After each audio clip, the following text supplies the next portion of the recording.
Caleb Ward lived his whole life on top of a secret. His boots walked the same packed earth his grandfather had, right over a shadow world he never knew existed.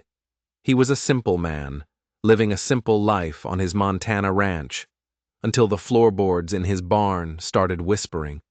It was a hollow sound, an impossible sound, a sound that told him something was empty where it should be solid, and that sound would lead him into a darkness that would change him forever. He found a woman down there, a woman so massive, so haunted that the local legends called her a monster. But Caleb was about to learn the truth. Once you enter her world, once you hear her story, you don't come back as the man you were before. You come back as something more, or you don't come back at all. The hollow echo beneath Caleb Ward's boots was wrong.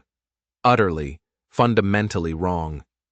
His barn, built in 1869 by his grandfather's own two hands, sat on what he'd always believed was solid Montana bedrock.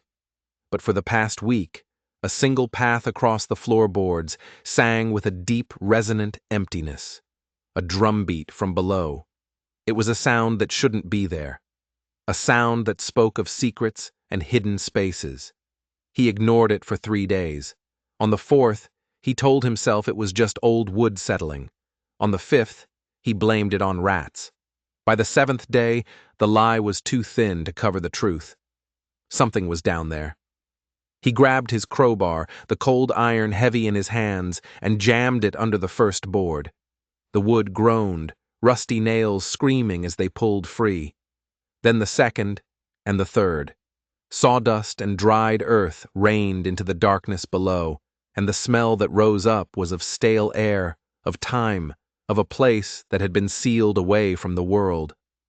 What he saw shattered everything he thought he knew about his family, his land, his entire life.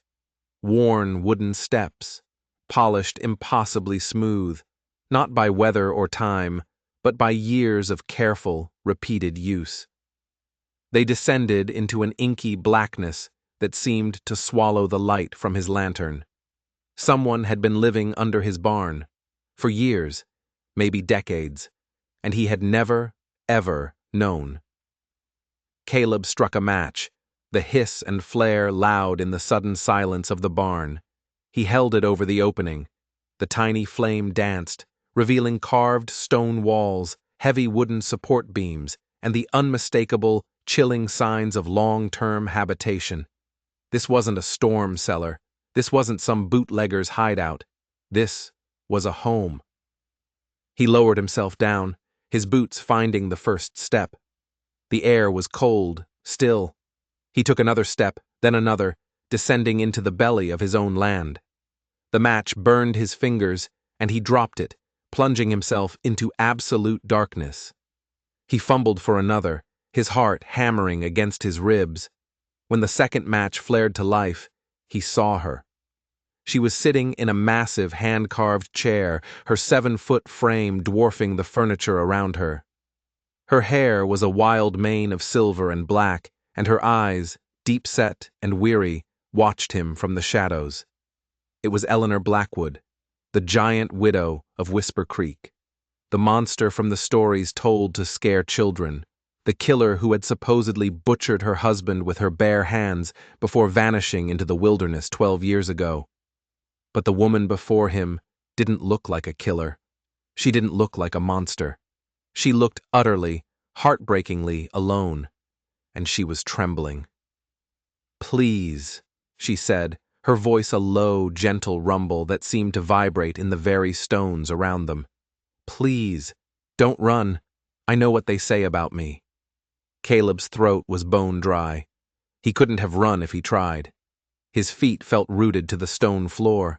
He held the match higher, the tiny flame pushing back the immense darkness. The underground chamber was huge, stretching far beyond his sight. He saw glimpses of shelves filled with books, stacks of neatly folded blankets, crates of medical supplies, all arranged with a desperate, meticulous care. This wasn't just a home. It was a world, a tomb that had become someone's entire universe. Eleanor stood up, slowly, moving with a surprising, silent grace for a woman of her size. The top of her head nearly brushed the heavy support beams above. "Your grandfather," she said, her voice quiet but clear. "He knew I was down here. Samuel Ward was the only person who ever believed my story." The match went out. The darkness felt like a physical weight. Caleb fumbled for another, his hands shaking so badly it took him 3 tries. The flame finally caught, a tiny star in the oppressive black. "My grandfather is dead," Caleb managed to say, his voice a strained whisper. "He never mentioned you. Not once." "He was protecting me," Eleanor said, stepping out of the deep shadows and into the flickering circle of light. "He was a good man, a brave man. But now that you've found me, maybe it's time you learned what really happened to your family." She moved to a heavy wooden chest in the corner, her bare feet making no sound on the cold stone. She lifted the lid and pulled out a small, cloth-wrapped object. She unwrapped it carefully, as if handling a sacred relic. It was a photograph, faded and creased, but the images were sharp. Caleb's blood ran cold. 3 men stood together, squinting in the sun outside this very barn. One was his grandfather, Samuel Ward, younger and stronger than Caleb had ever seen him. The other 2 were strangers, but their faces were hauntingly familiar, like ghosts from a forgotten dream. Eleanor turned the photograph over. Scrawled on the back in his grandfather's unmistakable handwriting were a few simple words. The partnership that destroyed everything. Samuel Ward, Thomas Blackwood, Roberto Santos. 1869. "Blackwood," Caleb breathed, staring at the face of the man next to his grandfather. He had a kind smile. "That was your husband." "Yes," Eleanor said softly. "And the other man, Roberto Santos, he was the first to die." Caleb looked at her, his mind reeling. "Santos? I've never heard that name."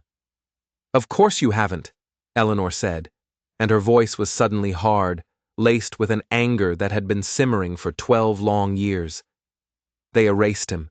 They buried his body where no one would ever find it, and wiped his name from every record." She stepped closer, the matchlight catching the fierce, pained look in her eyes. "Just like they tried to erase me," she whispered, "and just like they'll try to erase you, now that you know." She lit a candle from his match, its warm, steady glow pushing back the darkness far better than his sputtering flame. The single light cast huge, dancing shadows on the stone walls, making the underground world feel both immense and claustrophobic at the same time. "Come," she said, her voice low. "There's more you need to see." She led him deeper into the tunnels. He hadn't realized how extensive they were. This wasn't one chamber, but a network, a catacomb carved out of the earth beneath his land. Chamber after chamber opened up, each one filled with the evidence of her 12-year exile. One room was a library, shelves packed with books on law, medicine, and engineering. Another was a workshop, with tools neatly arranged on a bench. But it was the 3rd room that made him stop dead. The walls were covered in maps of Montana territory, crisscrossed with lines and notes. And on those maps were dozens of small red X's. They formed a terrifying, undeniable pattern, a spider's web of death spreading across the territory. "What is this?" Caleb whispered, his voice hoarse. 43, Eleanor said quietly, her voice heavy with the weight of the number. 43 families, all dead. Every single one of them refused to sell their land to the same group of buyers.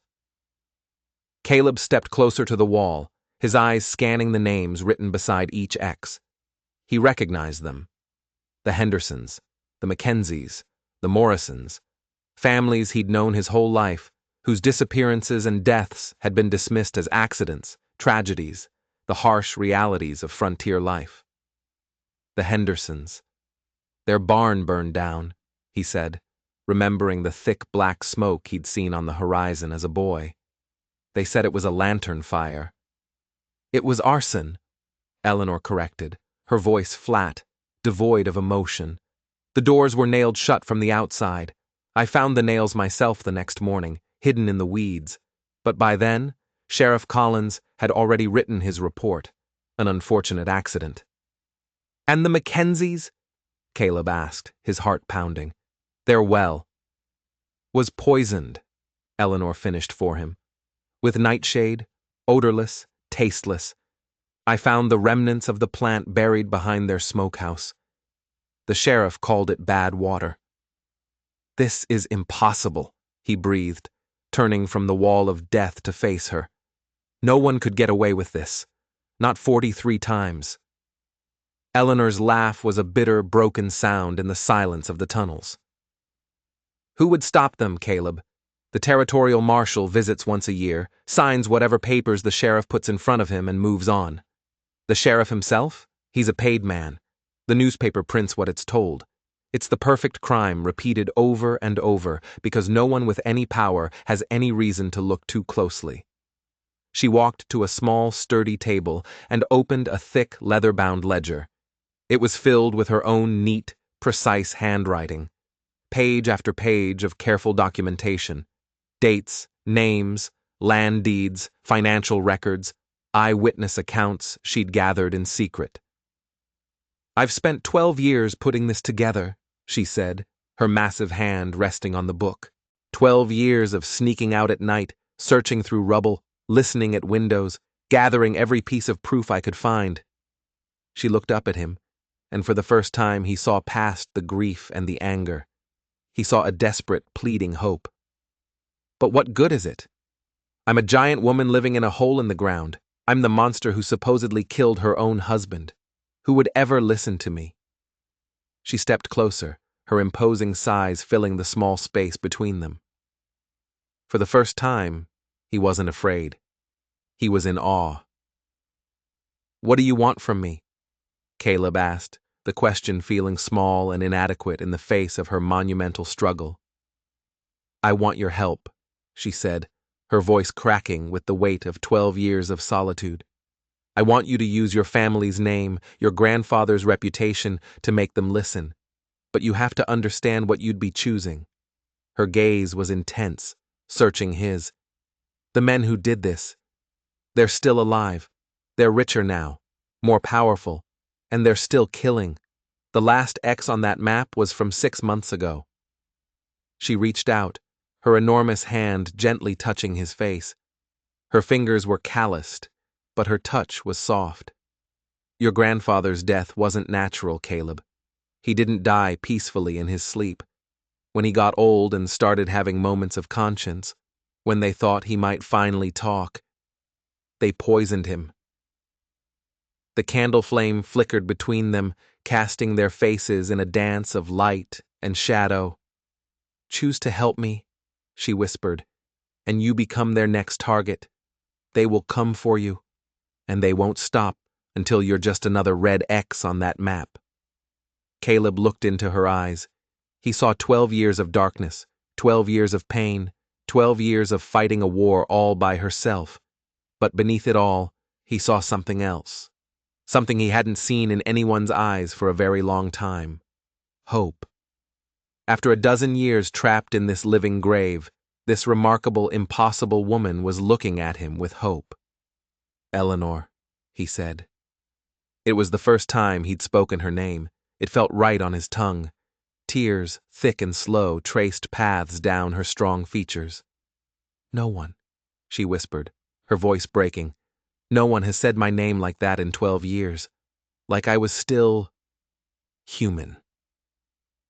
And in that moment, Caleb Ward knew he had already made his choice. It wasn't about the evidence or the conspiracy or even justice for his grandfather. It was because he couldn't stand the thought of leaving her alone in the dark for one more day. He couldn't abandon the person who had waited so long for someone, anyone, to see her as something other than a monster. The next week was a blur of whispered secrets and candlelit strategy sessions. By day, Caleb was the same man he'd always been. He mended fences, tended his livestock, nodded to his neighbors from across the fields.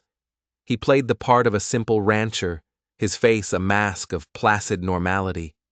But as soon as the sun bled out behind the mountains, he would slip down into Eleanor's hidden world, the world where truths too dangerous for the daylight were laid bare.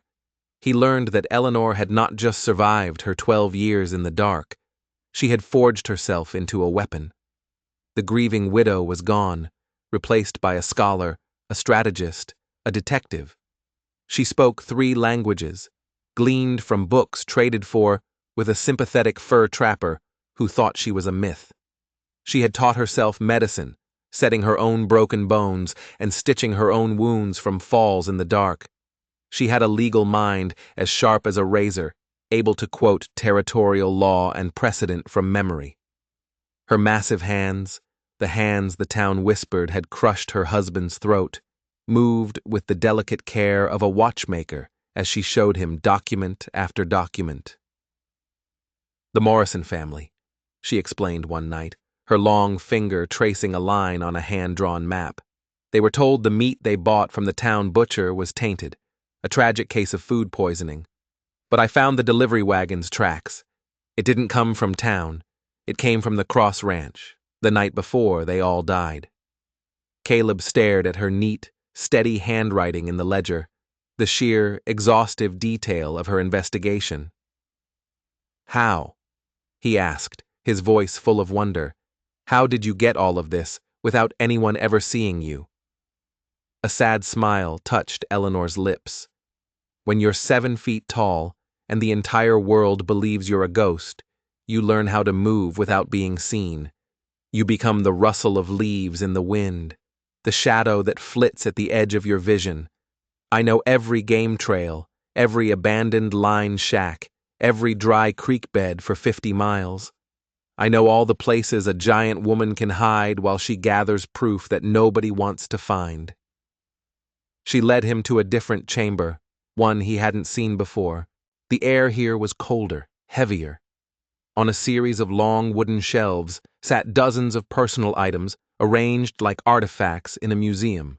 A child's worn rag doll, a man's silver pocket watch, a woman's simple gold wedding band. I took these, Eleanor said, her voice barely a whisper. From the homesteads, after it was over.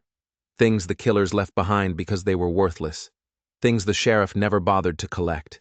They didn't matter to anyone in power. Her eyes swept across the shelves. But they mattered to the families who died.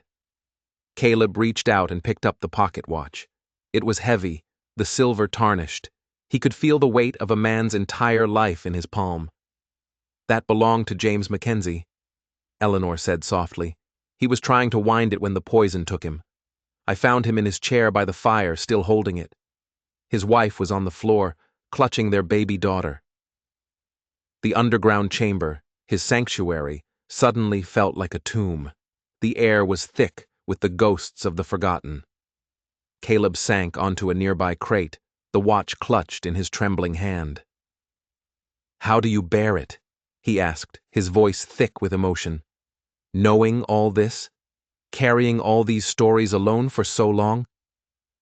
Eleanor's gaze grew distant, her eyes fixed on some point in the past only she could see. Some nights I don't. Some nights I sit in that chair and I wonder if it would be easier to just walk out into the blizzard and let the cold take me. To just stop.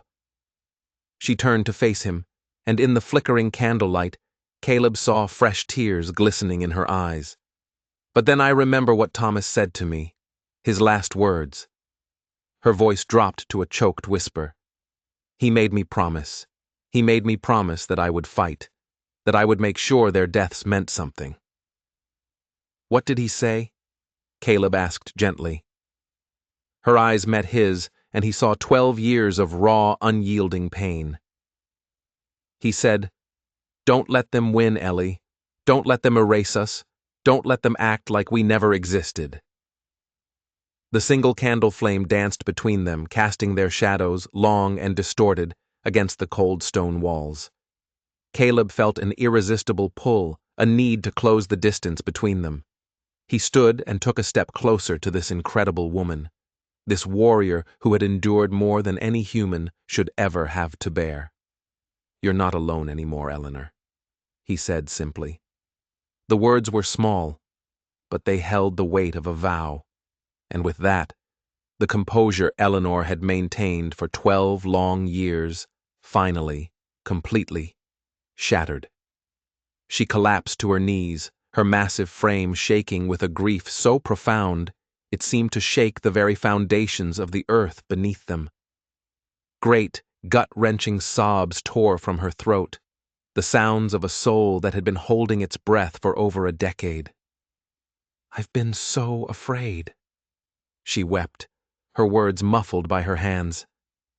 "So afraid that I was losing my mind down here, that maybe the stories were true, that maybe I really was a monster." Caleb knelt in front of her, the difference in their sizes forgotten. He was struck by how fragile someone so physically powerful could be. He saw not a giant, but a woman drowning in sorrow. "You are the strongest person I have ever met," he said, his voice firm, unwavering. "And you are not a monster." "How can you be so sure?" she asked, looking up at him, her face streaked with tears, her eyes filled with a desperate childish hope. "Because monsters don't spend 12 years collecting evidence to bring justice to people they never knew," Caleb replied, his voice ringing with conviction. "Monsters don't build shrines to remember victims everyone else has forgotten. Monsters don't cry when they talk about children who never got the chance to grow up." She reached out a tentative hand, as if afraid he was a mirage that would vanish at her touch. Caleb didn't hesitate. He took her enormous hand in both of his, holding it tight. A sound that was half a laugh and half a sob escaped her lips. "I never thought," she whispered, "I never thought I would feel human touch again." "You deserve so much more than just touch," Caleb said, the intensity in his own voice surprising him. "You deserve justice. You deserve peace. You deserve to walk in the sun again. You deserve to be seen for the incredible woman you are." Eleanor's eyes widened, a new kind of fear mixing with the hope. "Caleb, you don't understand. What you're saying. It's not possible. Not for me. Look at me. Really look at me." "I am looking at you," he replied, his grip on her hand tightening. "And I see someone who turned 12 years of hell into 12 years of preparation. I see someone who could have become bitter and broken, but chose instead to fight for the dead. I see someone who has been protecting this entire territory from the shadows, and no one even knows her name." He stood, gently pulling her to her feet. He marveled at how her hand, which could surely crush his without effort, felt so perfectly right in his grasp. "I see the most remarkable woman I have ever met," he said, his voice dropping slightly, "and I see someone I'm already falling in love with." The words hung in the still candlelit air. They were a bridge, thrown across a chasm neither of them had known was there. Eleanor stared at him, her expression a mixture of profound wonder and stark terror. "You can't," she whispered, pulling her hand away as if burned. "You can't love me. Everyone who gets close to me dies. My husband, your grandfather. It's a curse, Caleb. I bring death to anyone who dares to care for me." "That's not a curse," Caleb said firmly, stepping forward, closing the space she had created. "That's a lie. That's what they want you to believe. They want you isolated. They want you terrified. They want you to think that caring for anyone is a death sentence, because as long as you believe that, you'll never trust anyone enough to expose their crimes. It's the last chain on your prison, Eleanor, and they forged it out of your own grief." He reached up, cupping her face gently in his hands. His thumbs wiped away her tears. "I'm not afraid of them, Eleanor, and I am not afraid of you. The only thing I'm afraid of is walking back up those stairs and leaving you alone in this darkness for another 12 years." Eleanor closed her eyes, leaning into his touch like a starved woman receiving her first meal. A shudder went through her entire body. "If we do this," she whispered, "if we try to expose them together, they will come for both of us. They'll hunt us down and make our deaths look like accidents, just like all the others." "Then we'd better make damn sure we're ready for them," Caleb replied, a grim smile on his face. When Eleanor opened her eyes, something fundamental had shifted. The hopelessness that had clouded them for so long was gone. In its place was a flicker of something fierce, something determined, and something else that made Caleb's heart pound against his ribs. It was love. For the first time in 12 years, Eleanor Blackwood was allowing herself to believe that maybe, just maybe, she wasn't a monster. And maybe, just maybe, she deserved to be loved back. 3 days later, the world shifted on its axis. Eleanor made a decision. She was coming out. "I can't hide anymore, Caleb," she said. They were sharing a simple meal of bread and dried meat by candlelight, the silence of the tunnels a comfortable blanket around them. "For 12 years, I've been a ghost, a record keeper. I've built a case that no one will ever see because I'm too afraid to step into the light. You've changed that." Caleb's stomach clenched into a hard knot of fear. "Eleanor, if someone sees you, if word gets back to Cross or the sheriff—" "Then we deal with it," she interrupted, her voice firm.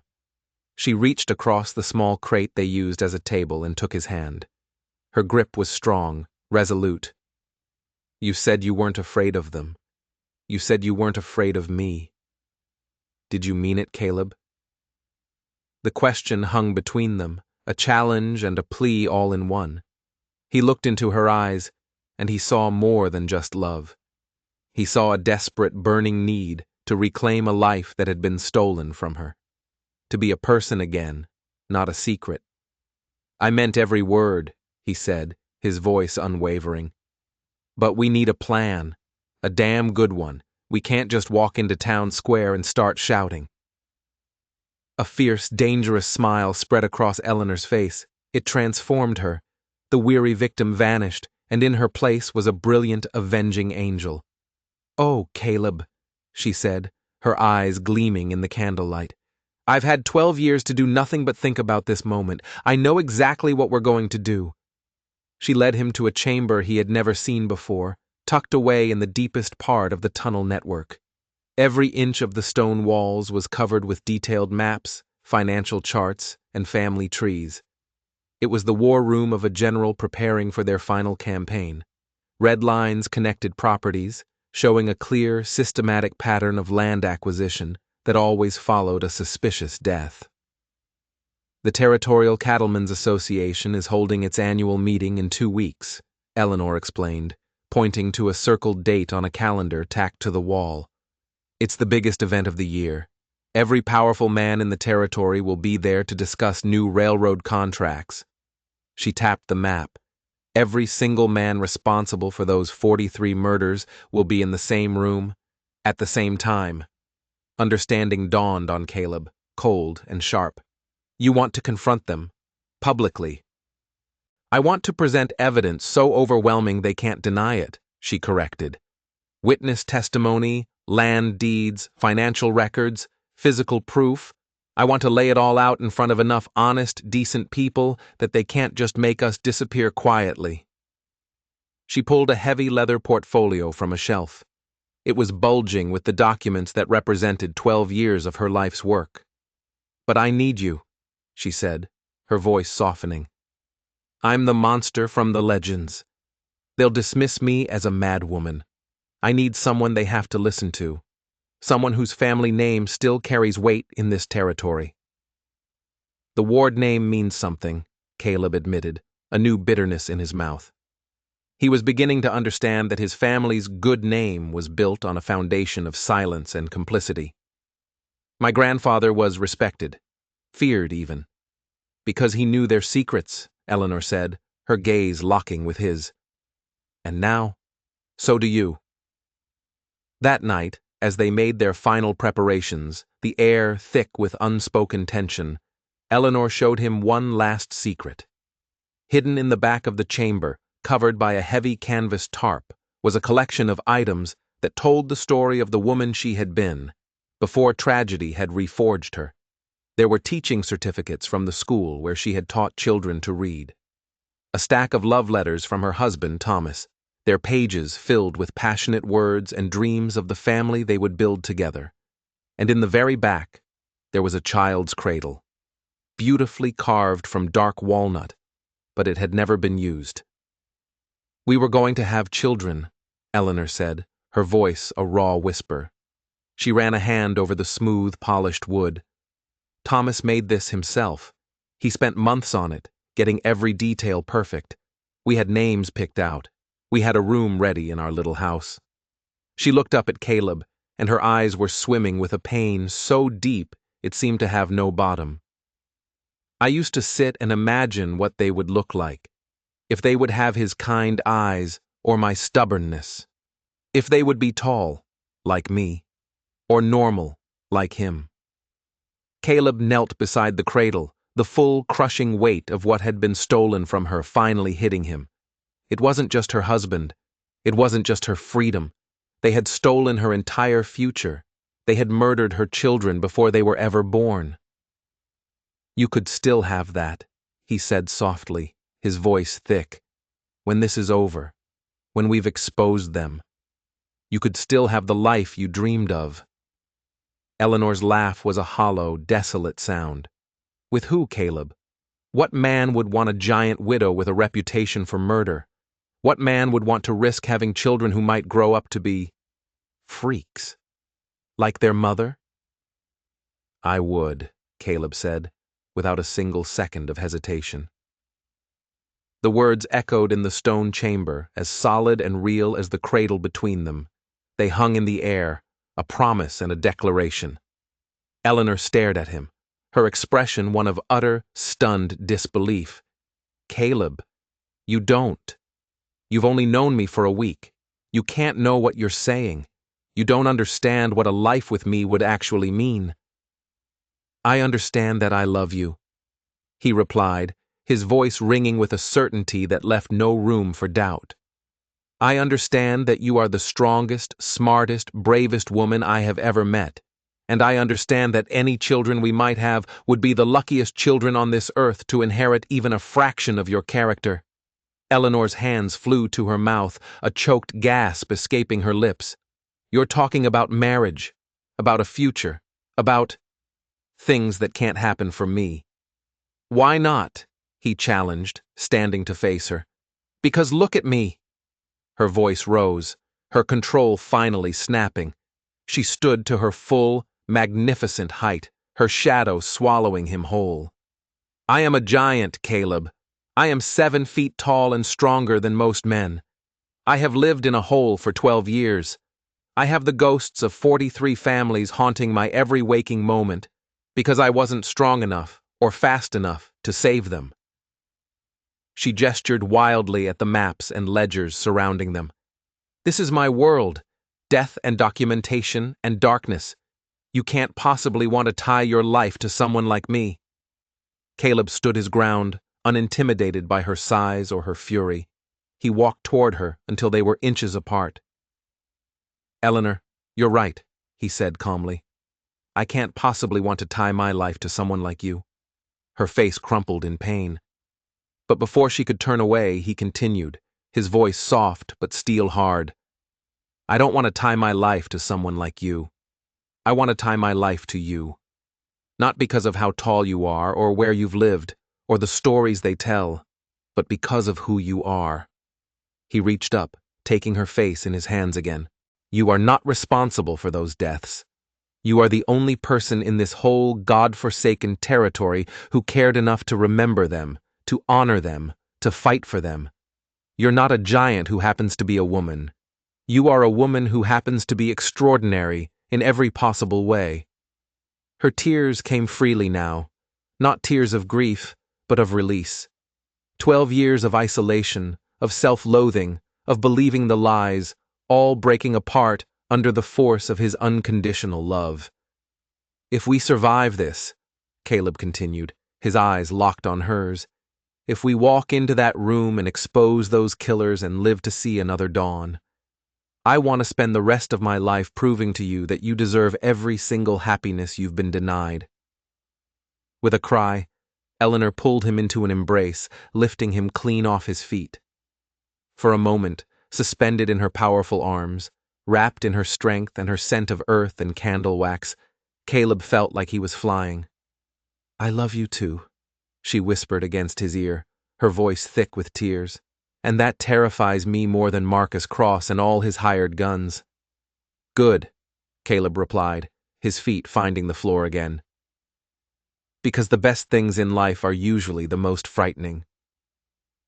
They held each other in the candlelit chamber, surrounded by the ghosts of the past and the plans for an uncertain future. They had crossed a line. There was no going back. Tomorrow, they would walk into the lion's den together. And whatever happened next, they would face it as one. The Cattlemen's Association meeting was packed tighter than a church on Christmas morning. The air in the town's largest hall was thick with cigar smoke, whiskey fumes, and the booming laughter of powerful men. Every rancher, businessman, and territorial official within a 100-mile radius was there, ready to carve up the future of Montana and toast their own good fortune.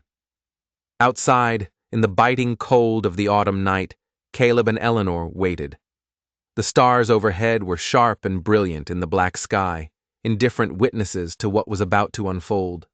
Eleanor wore a simple, dark dress she had sewn herself years ago, her thick hair braided down her back.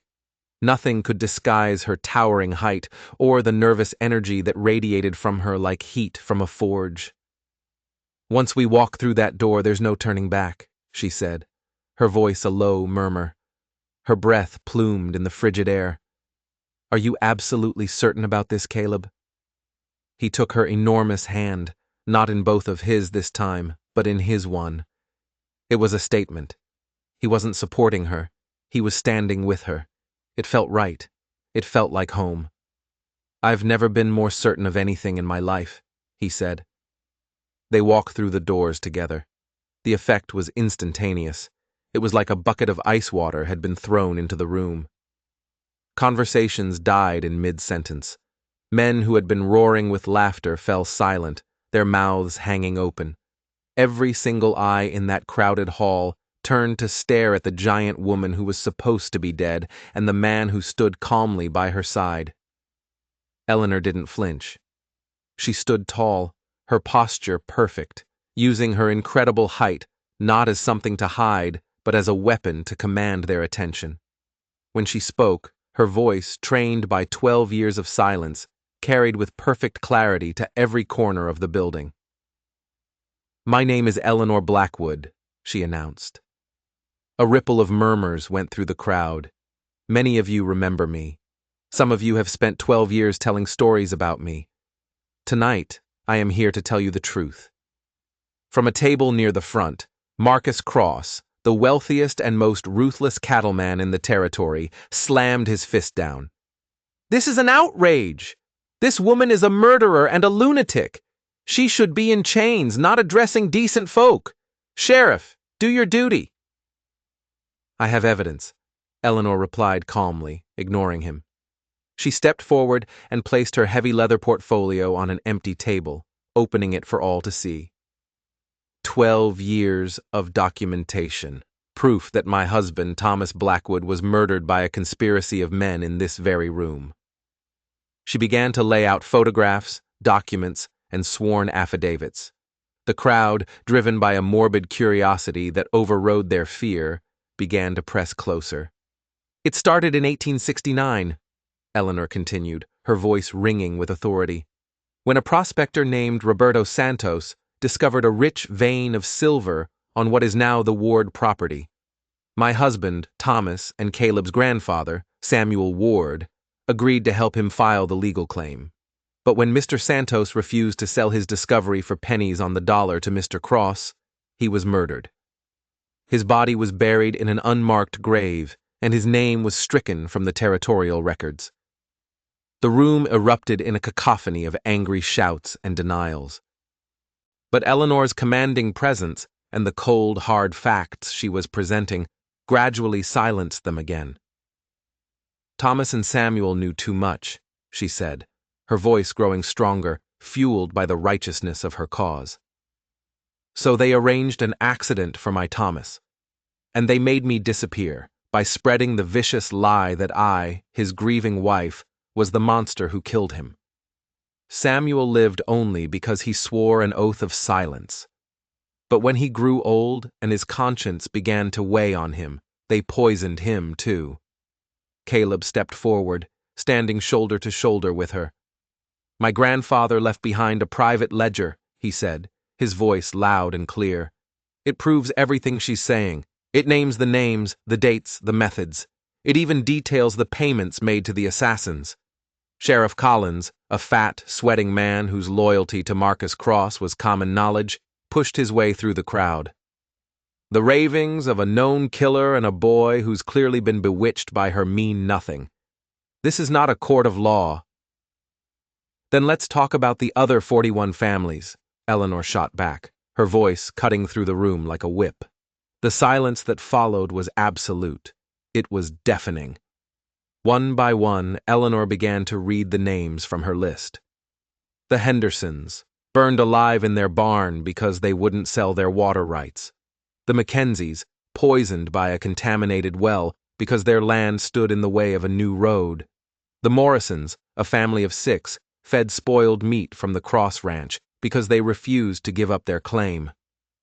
Family after family, murder after murder, a litany of death and greed. Every one of these properties, Eleanor declared, her eyes scanning the pale, sweating faces of the men in the front row, is now owned by members of this association. Every death was ruled an accident by Sheriff Collins, who was paid handsomely to look the other way. Marcus Cross was on his feet again, his face a mask of purple rage. This is preposterous. Slander.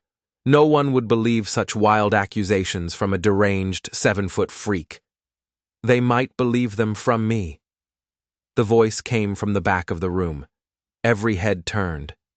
Walking slowly through the parted crowd was Federal Marshal James Morrison. He was flanked by 2 stony-faced territorial judges and a young man with a notepad who was scribbling furiously. Mrs. Blackwood's portfolio of evidence reached my office in Denver 3 weeks ago, Marshal Morrison announced, his voice booming through the hall. Along with a detailed telegram from Mr. Caleb Ward, formally requesting a federal investigation into 43 suspicious deaths in this territory. Eleanor looked at Caleb, her eyes wide with amazement. I thought we might need some backup, Caleb explained with a slight, crooked smile. In case the local law enforcement proved to be unreliable. The next hour was a storm.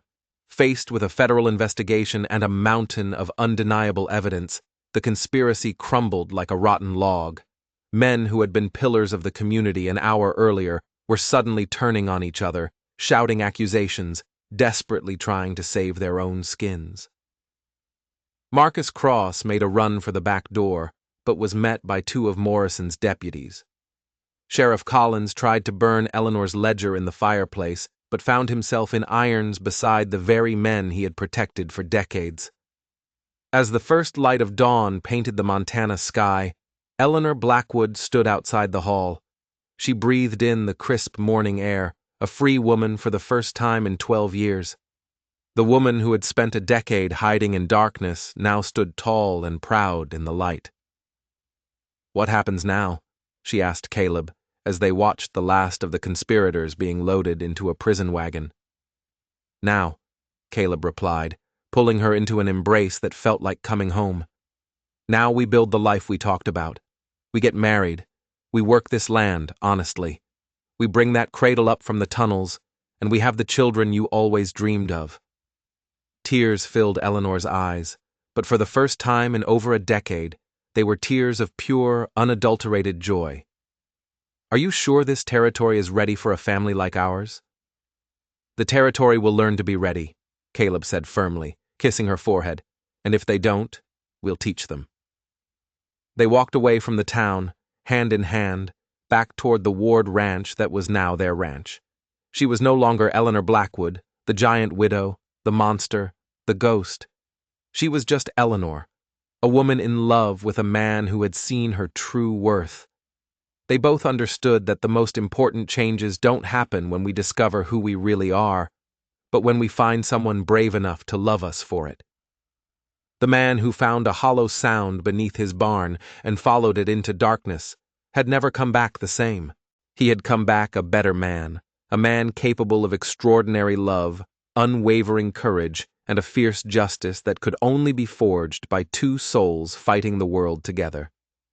And the giant widow, who had spent 12 years believing she was too broken, too different, too monstrous to ever be loved, had finally learned that our greatest strengths don't come from hiding our differences, but from finding someone who sees them as beautiful.